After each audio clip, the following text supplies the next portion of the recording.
Dr. Alhuwaizi, thank you so much for your kind introduction. Hello, ladies and gentlemen. My name is Jay Park.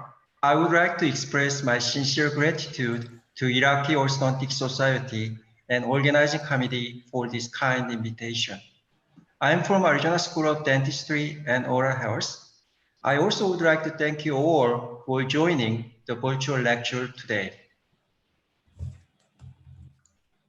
I'm currently working as an ABO director representing Pacific Coast Society of Orthodontists. I'm also working as an editor-in-chief of the PCSO Bulletin and also case report editor of the AJODO and the editorial board of several other orthodontic and dental journals. I'm the professor and chair of the postgraduate orthodontic program at A.T. Still University in Arizona. I hope sometime you can visit Arizona. Arizona is Grand Canyon state.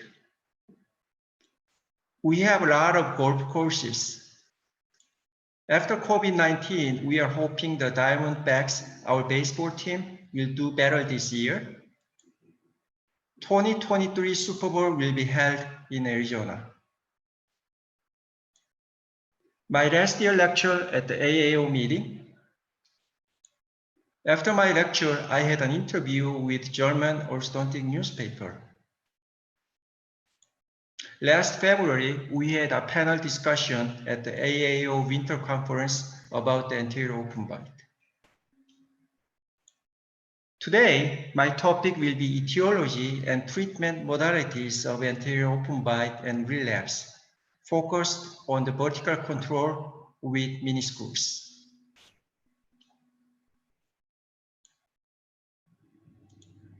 First, I'll talk about the etiology and treatment of anterior open bite. Anterior open bite can be caused by genetics, abnormal tongue position and activity, finger sucking habits, and nasopharyngeal airway obstruction. It can also be caused by scleral problems. We need a surgery to correct scleral problems. What are the characteristics of skeletal and dental open bites? Dr. Kandioloshi was the past ABO president. I summarized his article in this one table.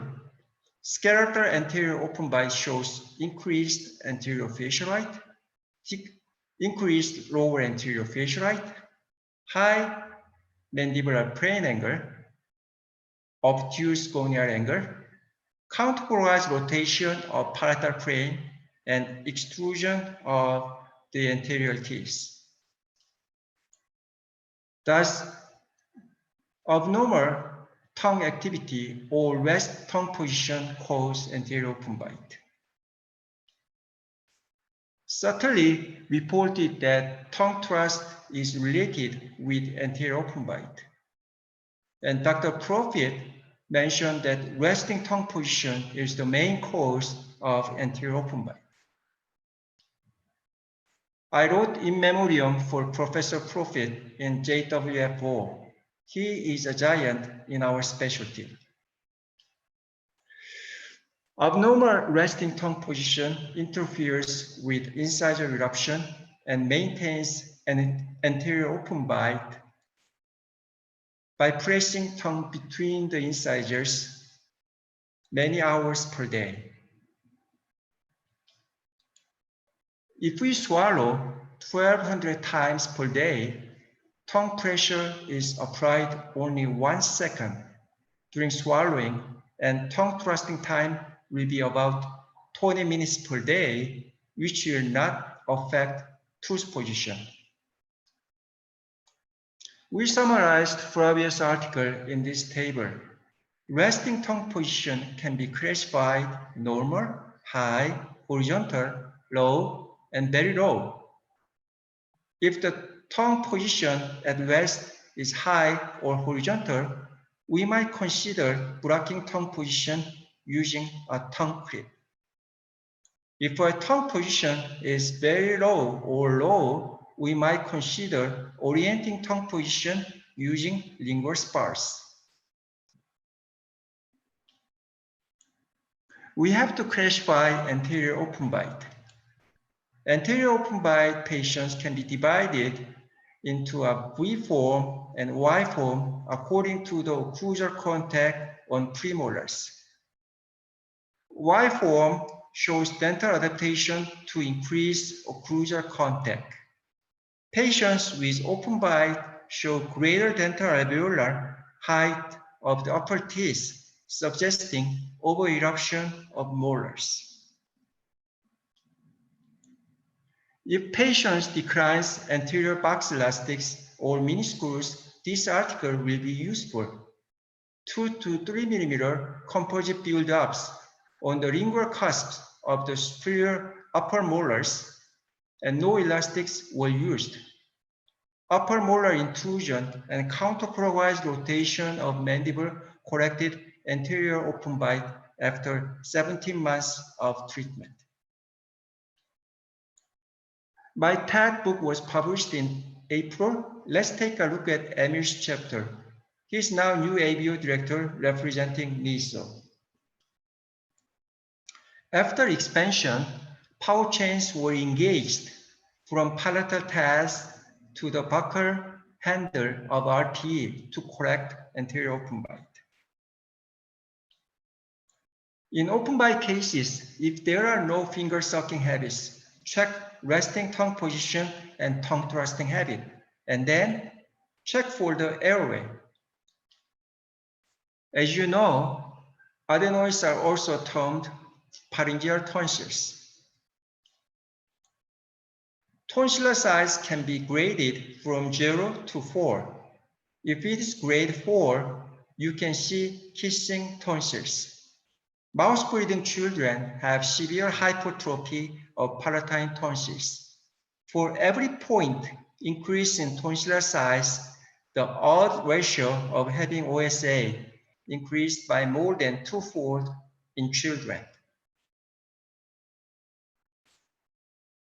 What is the diagnostic value of the Malapati score in patients suspected of OSA? Malapati score is used to predict the ease of the endotracheal intubation. A high Malapati score, class 3 or 4, is associated with more difficult intubation. Malapati score and tonsillar size are independent predictors of OSA in children. The Malapati score taken supine position is a better predictor of presence of OSA than in a sitting position. Malapati score and tonsillar size, along with comprehensive sleep study, should be considered when evaluating OSA patients. There might be a relationship between the upper airway obstruction and dentofacial morphology. According to this meta-analysis, adenotonsillectomy may correct dental problems. However, we need more evidence. Anterior open bite can be corrected by orthodontic surgery or orthodontic treatment. In anterior open bite treatment, we might consider extrusion of the anterior teeth. If normal or decreased posterior alveolar height, or no excessive gingival display. We might consider intrusion of the posterior teeth if increased lower anterior facial height or excessive gingival display.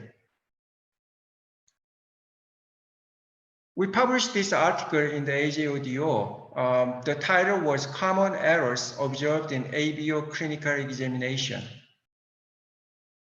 In certain patients, extrusion of the anterior teeth might be the preferred method of treatment, but in other patients, this may result in excessive gingival display.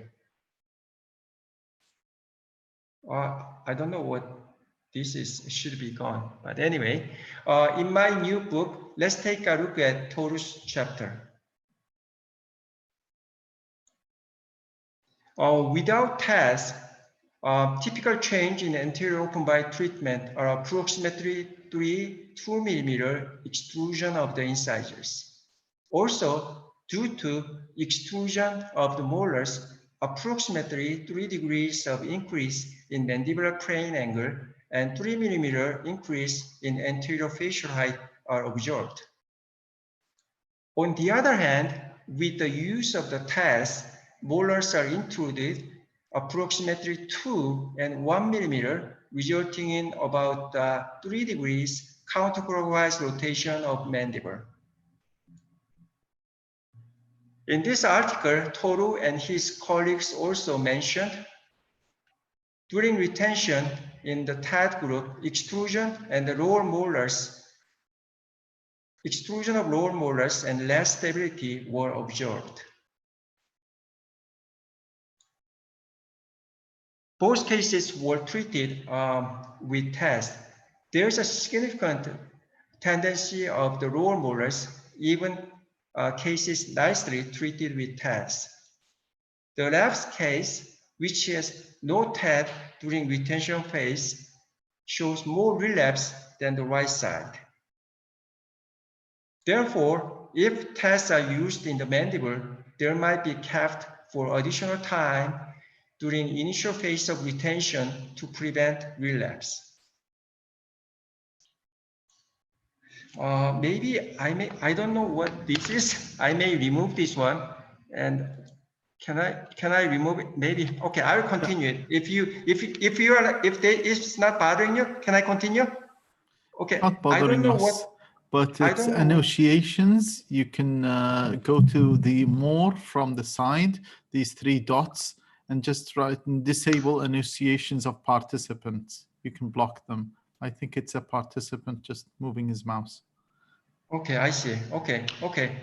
Then I will continue my lecture. Okay, I'm not sure how to correct that. Okay, that's fine. Okay, good. Okay.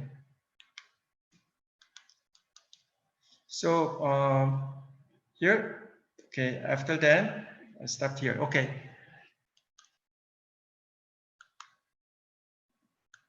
So the average relapse rate of lower molars after 1 year are approximately 30%.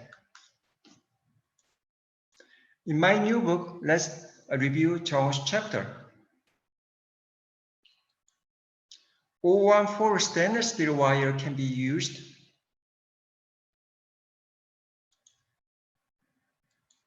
for the, let me hide this one too. Okay. So 014 stainless steel wire can be used for the extrusion of the anterior teeth. In Invisalign patients, after surgery, intermaxillary fixation also can be performed using TAS. Now, I will talk about clear aligner and Invisalign in anterior open bite treatment. We published this article a long time ago. We can use clear aligners and elastics to correct anterior open bite. Upper right 2 open bite can be corrected easily using clear aligners and elastics. During retention phase, anterior open bite can be corrected using clear aligners and elastics. Clear aligners with intermaxillary and intramaxillary elastics to extrude target teeth. Left side is after ortho treatment and the right side is during retention phase.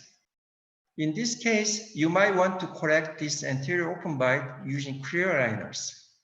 It might not be appropriate treatment for this case. If you stay and listen to my lecture carefully, at the end of my presentation, you will know the reason. We are using aligners. When we are using aligners, anterior intrusion is effective. Posterior torque control is also effective. In class 2 correction, distalization amount is about 1.5 millimeter. It really is a small amount. I will show you in the next slide.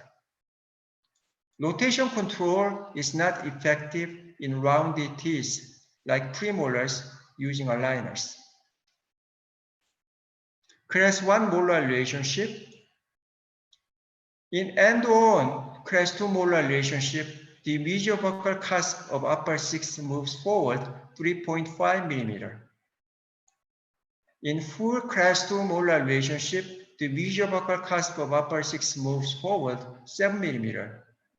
As you see here, 1.5 millimeter distalization is a small amount using aligners.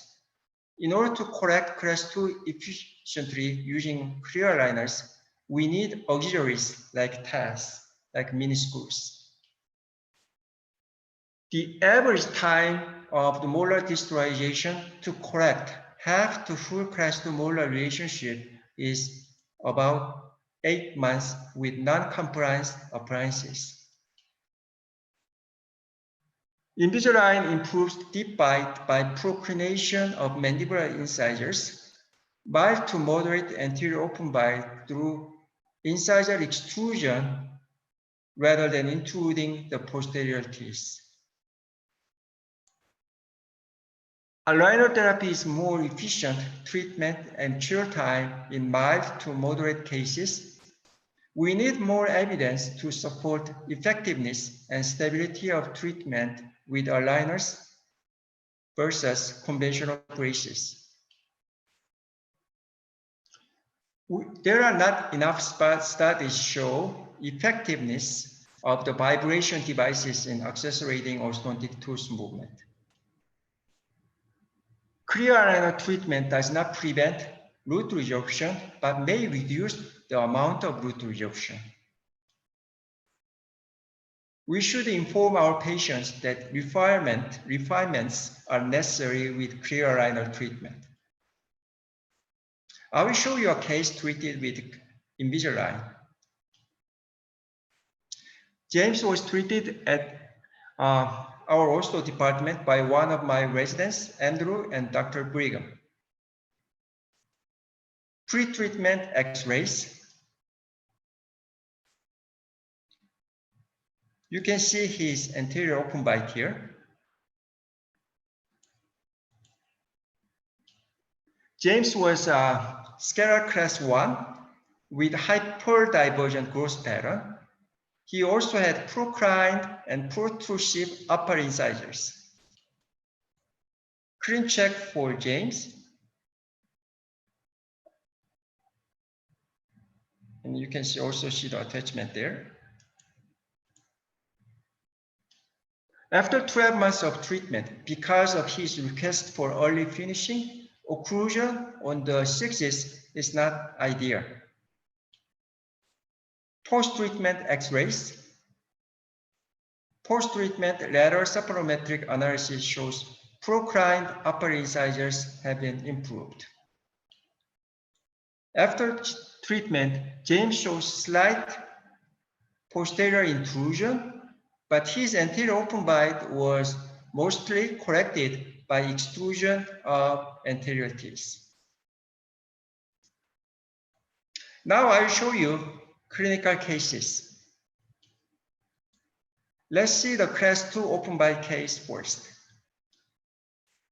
Salina had a V-form anterior open bite.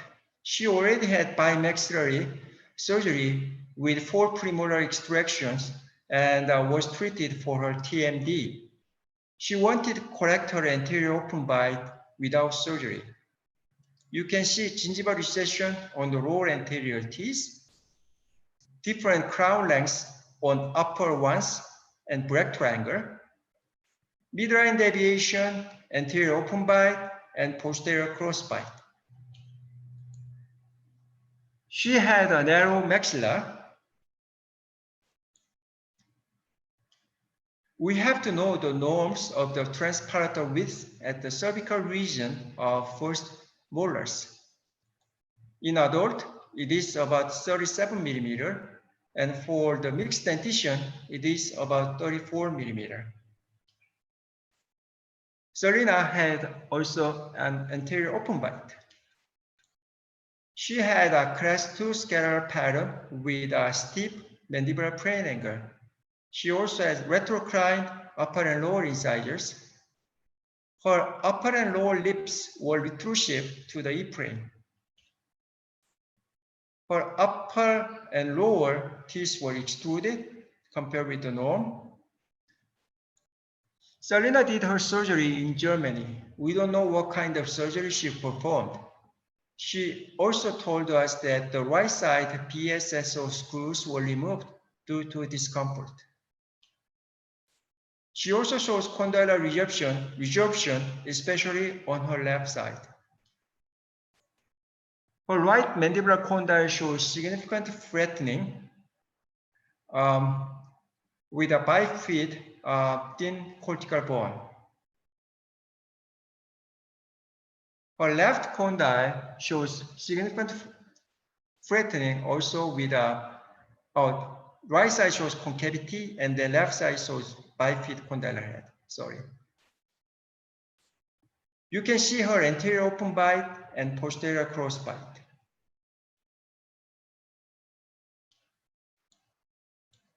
CBCT shows pre-treatment airway volume and the minimal cross-sectional area of her upper airway. Pre-treatment airway movies. You can see the minimal cross-sectional area.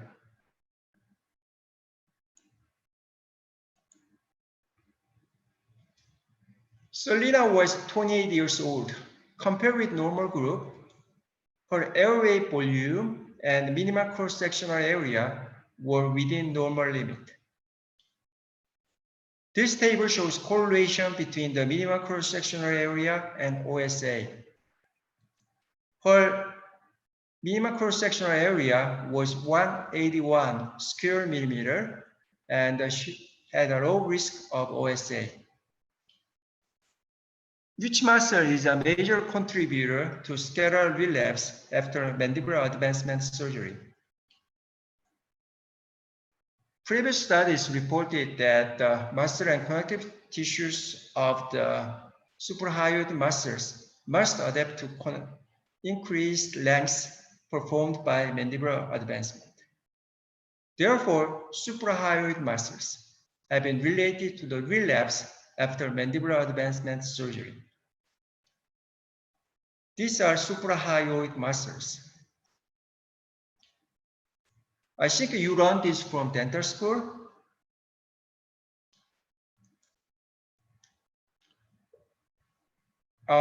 In this article, in the mandibular advancement surgery, among 50 patients, 25 patients, the medial pterygoid muscle and the stylomandibular ligaments were stripped off from the proximal ligament. In this study, the authors reported that the mandibular advancement surgery, the group that had medial pterygoid muscles and stylomandibular ligament stripped, proved to be more stable than the other group. So I hope that you know this knowledge and talk with your surgeon if you have class 2 advancement surgery, mandibular advancement surgery patient. This is medial pterygoid muscle, and this is stylomandibular ligament.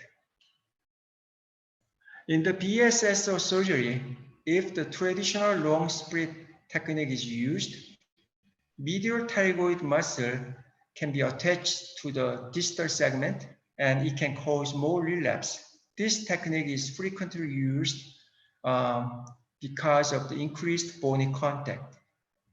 In short split technique, like Dr. Annette is using, medial pterygoid muscle can be attached to the proximal segment. Therefore, after advancement surgery, it is more stable. To increase bony contact, a bone graft can be used. This is the traditional long split technique to correct class 2 open bite. And if the mandible is advanced and rotated counterclockwise, height will be increased. In the short split technique, the Weimar height will not be increased. When the osteotomy is performed with short split technique, the height of the ramus is not increased and the muscle and ligament are not stretched. The arrow indicates the anterior border of the pterygomandibular string.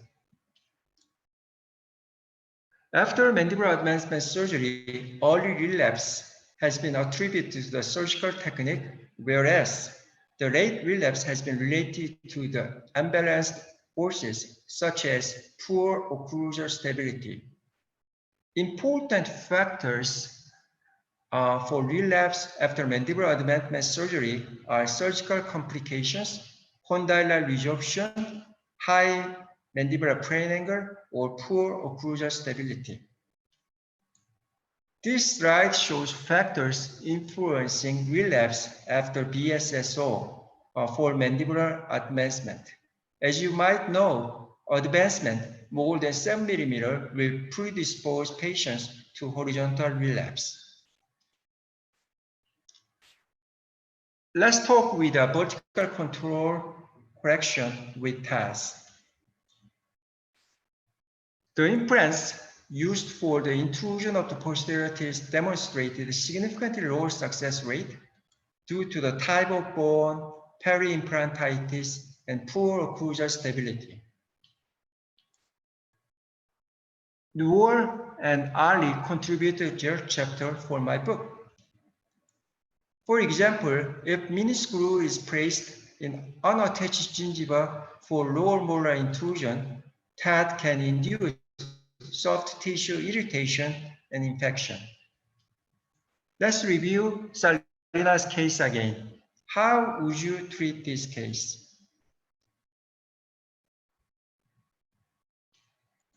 Palatal bone thickness around mid-palatal area is about 6 mm. By placing palatal miniscrew more distally from the center of resistance, anterior open bite is closed more efficiently due to the moment. Because of the gingival recession in the lower anterior teeth, 4 miniscrews can be installed to engage anterior box elastics rather than anterior box elastics. After 5 months of treatment, her anterior open bite has been corrected. This is after gingival graft on her lower incisors. In this book, Teo demonstrated the intrusion of the posterior teeth with one palatal miniscrew.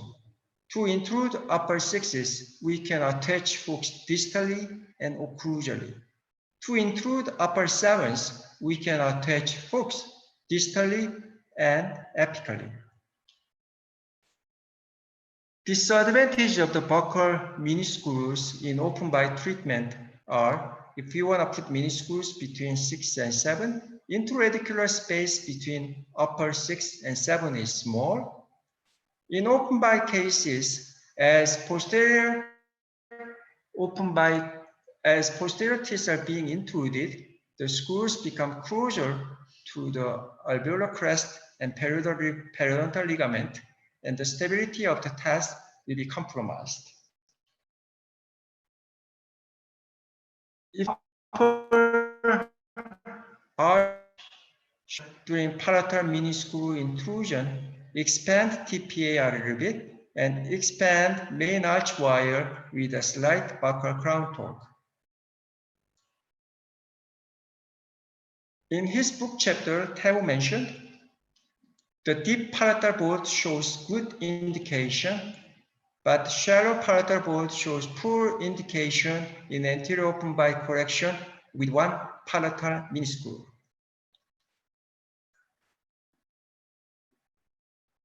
A palatal miniscrew is usually located between upper sixes. For intrusion of the posterior teeth, approximately 300 grams per side is recommended. In his book chapter, Toru mentioned, miniscrews can be placed between upper 6 and 7. If miniscrews are placed between upper 5 and 6, there will be mesial tipping force to the molars. In this case, an intrusion band can be placed between molars. When we are using Mio technique with TAS and elastics, we can prevent side effects. If necessary, TAS can be used as an anchor to retract incisors. Segmental arch wire were used with TAS along with TPA and the low lingual holding arch to intrude the posterior tips.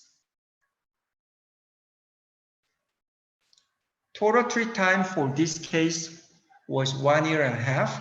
On his right side, due to the tip back of the posterior teeth, the occlusion is not ideal, but anterior open bite has been successfully corrected.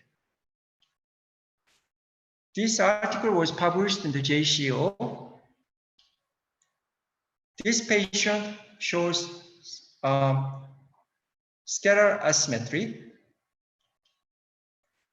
Pretreatment radiographs, you can see the occlusal canting. Because of the gingival recession on the lower incisors, 4 miniscrews were used during surgery to help to engage anterior box elastics. Anterior elastics, 22 months of treatment, pre-treatment, post-treatment radiographs. Since resolvable surgical press and screws were used, they are not present in the radiographs. Resolvable fixation provides similar scalar stability as titanium fixation for most surgical movement, except mandibular setback for class 3 patients. Dr. Kaim also mentioned our article in the show. In this case, patient anterior open bite was corrected with TAS. Her chief complaint were anterior open bite and the lower anterior crowding. Pre-treatment X-rays. These images show MMAS retraction with crimple hooks and TAS. The power chains were used from the TAS to the arch wire for the intrusion of the posterior teeth. This diagram shows the analysis of the retraction force using miniscrews.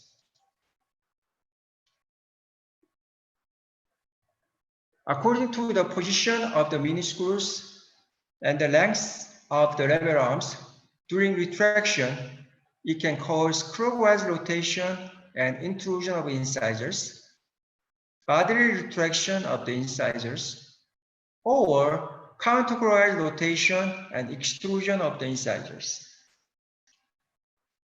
After 26 months of treatment, saprophotic superimposition. This article was published recently published in AJODO. Hunter did a great job. He was my former resident. This case has a lot of information related with VME treatment. It was selected as case of month of the AJODO. VME patients usually have increased lower anterior facial height. You can see the increased her lower anterior facial height. Jessica shows class 2 scalar pattern with a retrognatic mandible. She also has a hyper-divergent growth pattern, retroclined incisors, and increased lower anterior facial height. VME is also known as long face syndrome. VME patients have increased lower anterior facial height, maxillary alveolar hyperplasia, and excessive upper incisal display, and steep mandibular plane angle. This is from the Chander's article, but I'm not sure about the normal upper lip length. The average lip length at rest, as measured from the subnasales to stomium, is about 23 millimeter in males and 20 millimeter in females. Philtrum height should be roughly equal to the commissure height. You can see Jessica has a short philtrum height. Jessica wanted jaw surgery, full step crest to molar and canine relationships, slight anterior open bite, and severe overjet, which is approximately 21 millimeter. She had a narrow transparator width, I told you, about 37 millimeter. And Bolton discrepancy shows mandibular excess. Underdeveloped condyles, third molars are absent. Jessica was negative in technetium 99M bone scan. Jessica had scalar crest 2 pattern with a retrographic mandible, hyperdivergent growth pattern, and retrocrined upper and lower incisors, and also retrusive upper and lower lips. For ABO, American Board of Orthodontics, DI score, discrepancy index score was 63. If it's more than 20, it's a difficult case. I think this case is very difficult. In the ABO scenario-based clinical examination, domain 2 is treatment objectives and planning. So how would you treat this case? The surgical treatment plan was inverted L osteotomy with bone graft. This procedure is great for large mandibular advancement along with a vertical lengthening of ramus. Inverted L osteotomy can rotate the maxillomandibular complex in counterclockwise direction and correct occlusal canting, and usually surgery is performed extraorally. This is the surgical treatment objective for Jessica. Inverted L osteotomy design, pre and post SMB angle changes.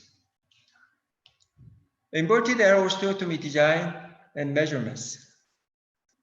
In the literature, inverted L osteotomies have shown stability with more than 10 millimeter of mandibular advancement. Report 1 design, impaction of the maxilla and mandibular advancement. 3D virtual surgery, including genioplasty. Pre-surgical orthodontics. Pre-surgical orthodontics followed by inverted L osteotomy, report 1 osteotomy with impaction and sliding genioplasty. Post-surgical orthodontics. Pre and post-surgery. Pre and post-surgery. Post-treatment. Post-treatment X-ray. Lateral saprophometric measurements shows the scalar class 2 improvement. Hyperdivergency has been improved. Upper 1 to SN was retrocrined, and IMPA has been procrined to correct a severe overjet. It seems her lips were retrusive compared to the pre-treatment due to genioplasty. Post-treatment radiograph. Post-treatment radiograph. Her left and right condyles were diminutive. Her ABO CR evaluation, cast radiograph evaluation score was 13. If it's less than 27, you can pass ABO traditional clinical examination. Pre and post-treatment. As I mentioned before, lip length should be roughly equal to the commissure height. Before and after This is the Morpheus 3D photo. It seems like a patient still had a short philtrum height compared to the commission height. In the ABO scenario-based examination, domain 4 is critical analysis and outcomes assessment. Let's review the surgery of this case. On the lateral cephalogram, she shows 5.4 millimeter upper incisor exposure at rest. What is the ideal upper incisor exposure at rest? The proper vertical positioning of the upper incisor edge at rest is approximately 4 millimeter below the lip line from the lateral cephalogram. This is after surgery. You can see the 5.4 millimeter. During the fourth one surgery, the maxilla might be slightly impacted more to improve her length, and then she can have 4 millimeter incisal display. VY advancement closure is a suturing of the posterior flap while pulling the middle portion of the upper flap. It is useful to the lengthen upper lip during the fourth one osteotomy. So maybe you also can talk with your surgeons if you have a surgical case. Now I will talk about idiopathic condylar resorption.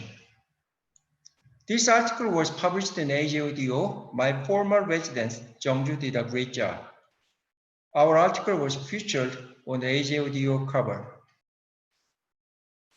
Left side is after orthodontic treatment, and the right side is during retention phase. Let's review this case. Bridget had a bilateral crest to molar relationship and a severe overjet about 8 millimeter. Her condyles were within normal limit. She had a scleral crest 2 pattern with a flat mandibular plane angle. Her treatment was 23 months. To correct her crest 2 malocclusion, forceps appliance and crest 2 elastics were used. After treatment, Bridget had jaw pain on both sides when eating hard food. Condylar resorption was noted on the anterior superior surface of her condyles compared to the pretreatment radiograph. Bridget's scleral crest 2 pattern has been improved. However, she shows hyperdivergent growth pattern after treatment. Follow-up panel 10 months after treatment. In the sagittal view, the most prominent condylar resorption was seen in the anterior superior surfaces. In the coronal view, the medial and lateral condyle pores were underdeveloped. 16 months after treatment,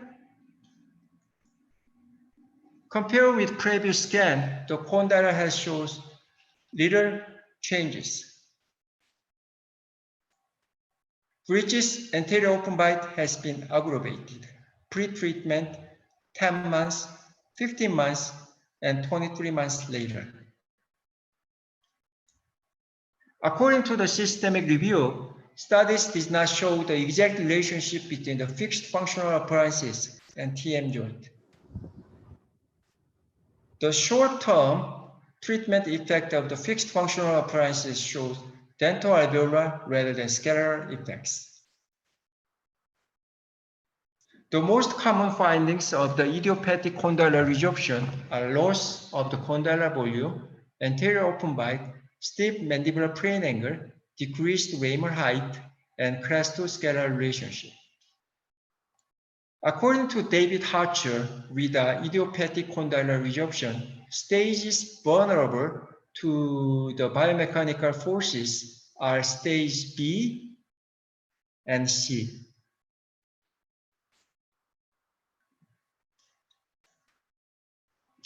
Once diagnosis of the idiopathic condylar resorption is made, splint therapy to unload the condyles may be helpful to prevent the progression or at least relieve the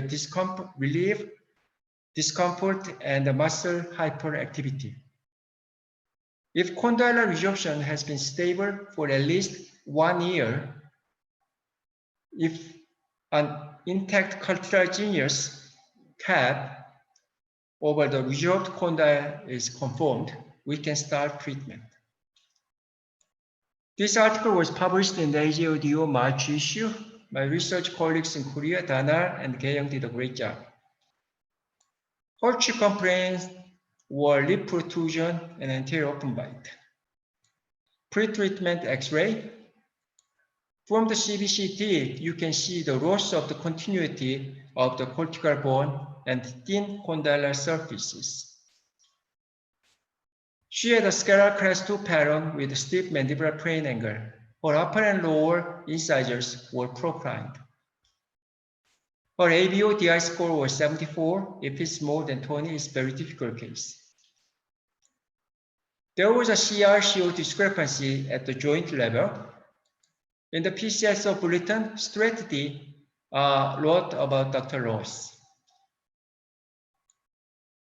This slide shows the suggested Ross flowchart validating stabilization of the mandible.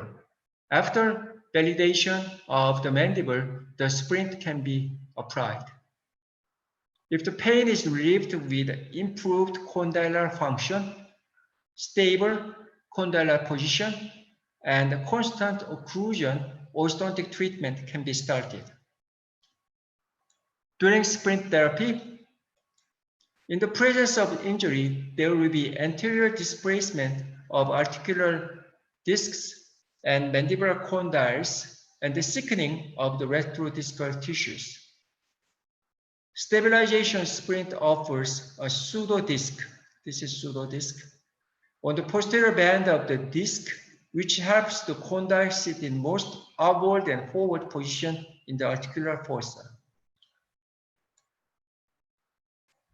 During splint therapy, mandibular position indicator data shows upward seating of the condyles.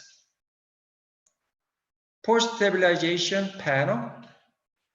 Post-stabilization CBCT scan showing definitely cortical bone continuity and no more changes in the condylar form. After stabilization, the lateral saporogram shows more severe class 2 scalar pattern with steep mandibular plane angle. After stabilization, the mandible was rotated clockwise as the condyles were seated in the most forward and uppermost position, resulting in increased anterior open bite. Treatment progress. Upper fours and the lower fives were extracted. The intrusion forces were applied to the upper posterior teeth with miniscrews. Bonded TPA with task for intrusion of upper posterior teeth. In my book, let's take a look at Gayoung's chapter. Bonded or banded TPA with task for intrusion of upper posterior teeth. After 30 months of treatment, post-treatment CBCT scan shows cortical bone continuity and well-maintained condylar form. Lateral saporometric measurement shows improved scalar, dental, and soft tissue measurements. Lateral saporometric superimposition. Her ABO GI elevation score was 24. If it's less than 27, you can pass traditional clinical ABO examination. 3 years after treatment, CBCT scan showing well-maintained mandibular condyles. In the ABO scenario-based oral clinical examination, domain 4 is critical analysis and outcome assessments. Let's review the splint therapy of this case. After stabilization of the condyle using splint, it is very important not to change stabilized condylar position. Intermaxillary elastics, such as class 2 elastics, should be avoided.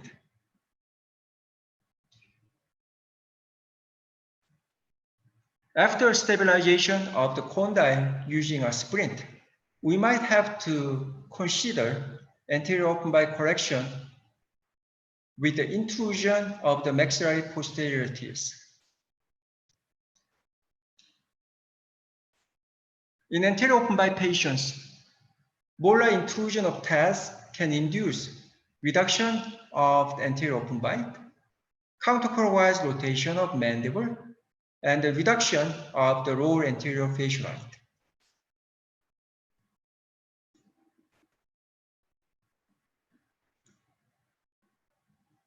When we are intruding the upper molars, we have to consider amount of intrusion. According to the amount of intrusion, the overbite, oral rotation amount, and the lower facial height can be changed.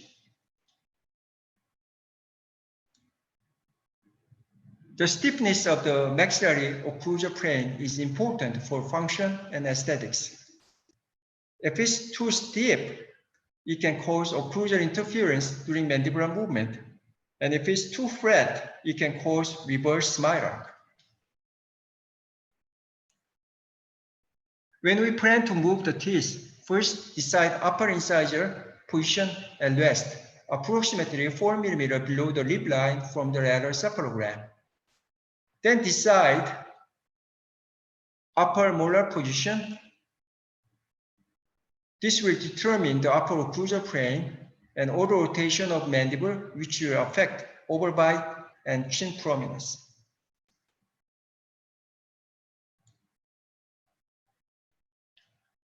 The effects of the posterior tooth intrusion shows that if only upper molars are intruded, the lower molars will tend to extrude.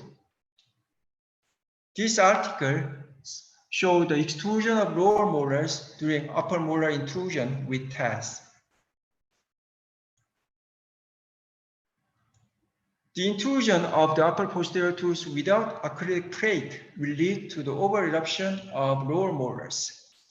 S6 or full fixed appliance could reduce the eruption of the lower molars.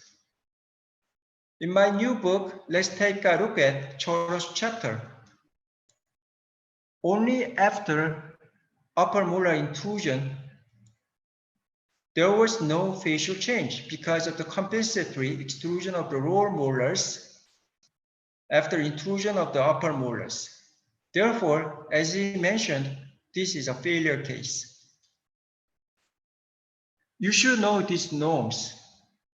In cases where occlusal plane is steep or when mandibular plane is high, lower molars tend to extrude easily. When double arch intrusion, that means that upper and lower molar intrusion, posterior tooth intrusion together. There will be counterclockwise rotation of mandible and lower anterior facial height will be decreased. Dr. Prof also mentioned the importance of the vertical contour of the lower molars. In the growing patients, what do we have to consider? Let's take a look at Peter and Larry's chapter. Elizabeth shows class 2 malocclusion, lateral open bite, cross bite, and a convex profile.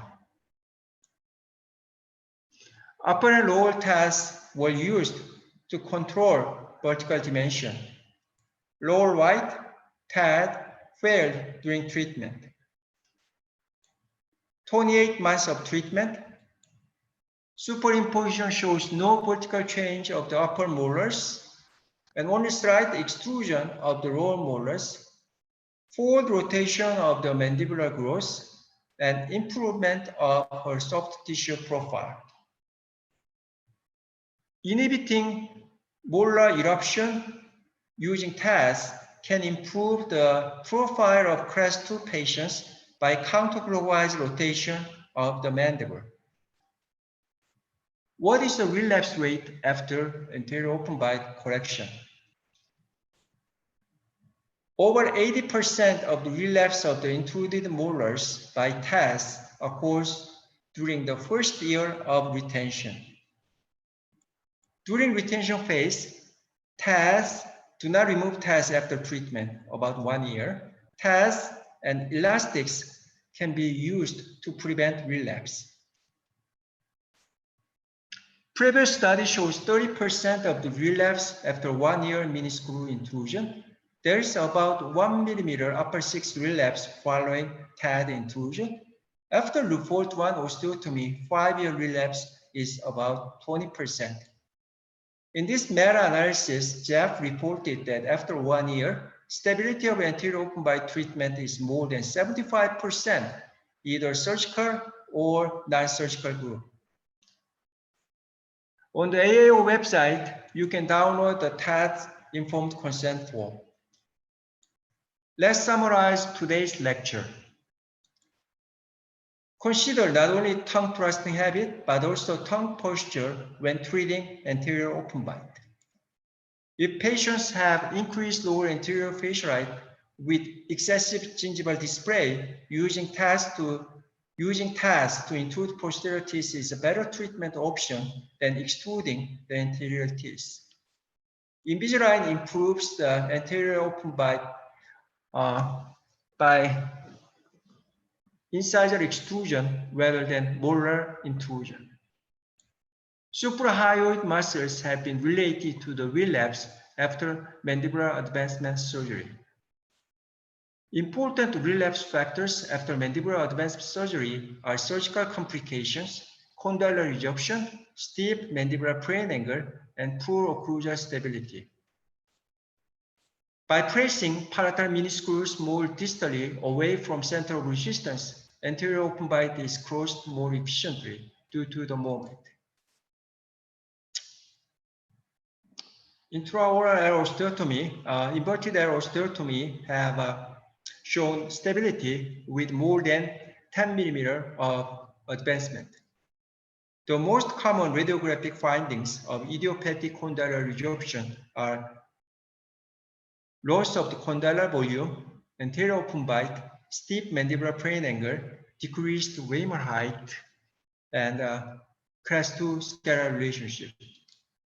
The effect of the posterior intrusion that only if only upper molars are intruded, the mandibular molars tend to extrude, especially with a steep occlusal plane and high mandibular plane angle patients.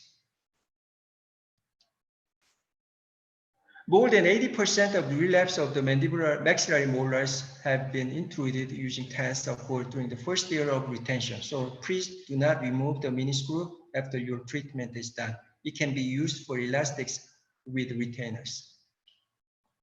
I would like to express my great appreciation to those who helped me carry out research. These are my residents and faculty members.